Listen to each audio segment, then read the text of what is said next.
আজ আমি সংক্ষেপে আলোচনা করব কোরবানির উদ্দেশ্য এ সম্পর্কে। আল্লাহ তাআলা যে কোনো ইবাদত বন্দেগী আপনার আমার জন্য বিধানস্বরূপ দেন, তার পিছনে তার কিছু উদ্দেশ্য লুকায়িত থাকে। যেমন তিনি কেন হজ দিলেন, কেন জাকাত দিলেন, কেন সালাত দিলেন, কেন সিয়াম, কেন কোরবানি দিলেন, এর পিছনে তার কি উদ্দেশ্য রয়েছে সে সম্পর্কে কোরআনের বিভিন্ন জায়গায় তিনি তা বর্ণনা করে দিয়েছেন। সামনেই আমাদের কোরবানি। আমরা যদি জানতে পারি কোরআনের পাতা থেকে যে আল্লাহ তাআলা কেন আপনার আমার জন্য এই কোরবানি বিধানস্বরূপ করে দিলেন এবং সে অনুযায়ী যদি আমরা তা সম্পাদন করতে পারি, তাহলে আমরা আশা রাখতে পারি আল্লাহর দরবারে আমাদের এই কোরবানি কবুলযোগ্য একটি কোরবানি হিসাবে পরিগণিত হবে। আল্লাহ তাআলা যে উদ্দেশ্যগুলো সামনে রেখে কোরবানিকে আমাদের জন্য বিধানস্বরূপ করে দিয়েছেন, তার প্রথম নাম্বার উদ্দেশ্য হলো আল্লাহর কৃতজ্ঞতা প্রকাশ করা। এই বিষয়ে তিনি জানিয়ে দিয়েছেন, কাযালিকা সাখখারনাহা লাকুম লাআল্লাকুম তাশকুরুন। এভাবেই আমি এগুলিকে অর্থাৎ চতুষ্পদ জন্তুকে তোমাদের অনুগত করে দিয়েছি যাতে তোমরা কৃতজ্ঞতা প্রকাশ করতে পারো। সূরা আল হাজ 22 নম্বর সূরার 36 নম্বর আয়াত। আল্লাহ তাআলা স্পষ্টভাবে জানিয়ে দিয়েছেন যে কেন চতুষ্পদ জন্তু আমাদের অনুগত করে দিয়েছেন।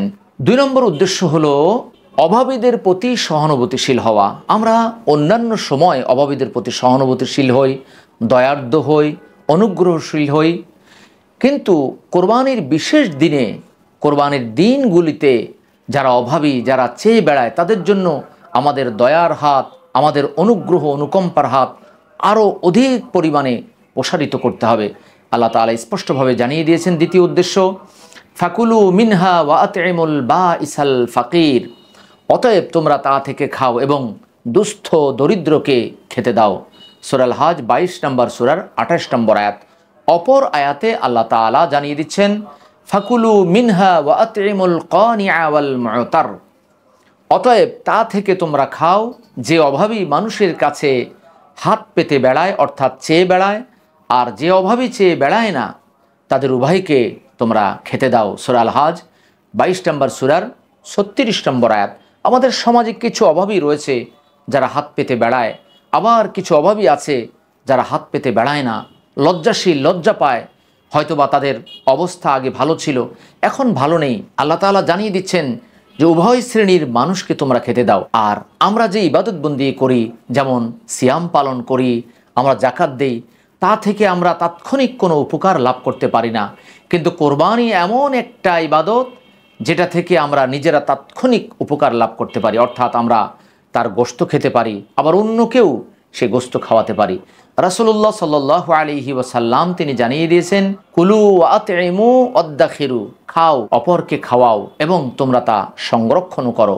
সহিহ বুখারী হাদিস নাম্বার 5569, হাদিসটি সহিহ। আল্লাহ তাআলার 3 নম্বর উদ্দেশ্য হচ্ছে তাকওয়া অর্জন করা, অর্থাৎ এই কোরবানির মাধ্যমে আমরা যেন নিজেদেরকে মোত্তাকি করতে পারি, আমরা যেন আল্লাহ ভীরু হতে পারি। আল্লাহ বলেন, লা ইয়ানালাল্লাহা লুহুমুহা ওয়ালা দিমাউহা ওয়ালাকিন ইয়ানালুহুত তাকওয়া মিনকুম। আল্লাহর কাছে পৌঁছে না এগুলোর গোশত ও রক্ত, বরং তার কাছে পৌঁছে তোমাদের তাকওয়া। 22 নম্বর সূরা, সূরা আল হাজ 37 নম্বর আয়াত।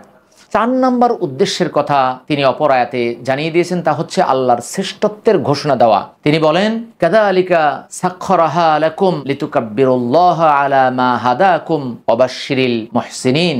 অর্থাৎ যাতে তোমরা আল্লাহর তাকবীর পাঠ করতে পারো, এজন্য যে তোমাদের তিনি হেদায়েত দান করেছেন, সুতরাং তুমি সৎকর্মশীলদের সুসংবাদ দাও।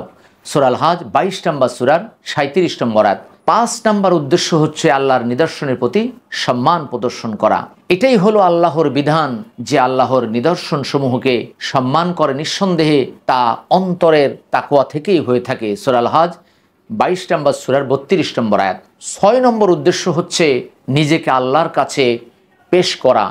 এ সম্পর্কে আল্লাহ তাআলা বলেন, কুল ইন্না সলাতি ওয়া নুসুকি ওয়া মাহইয়ায়া ওয়া মামাতি লিল্লাহি রাব্বিল আলামিন।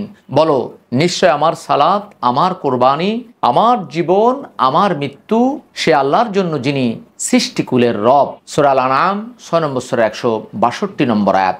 7 নম্বর উদ্দেশ্য হলো আল্লাহর নিয়ামতকে স্মরণ করা। এই বিষয়ে আল্লাহ তাআলা জানিয়ে দিয়েছেন, ইন্না আ'তাইনাকাল কাউসার ফাসাল্লি লিরাব্বিকা ওয়ানহার ইন্না শানিআকা হুয়াল আবতার। নিশ্চয় আমি তোমাকে অর্থাৎ আমরা তোমাকে আল কাউসার দান করেছি, অফরন্ত কল্যাণ দান করেছি।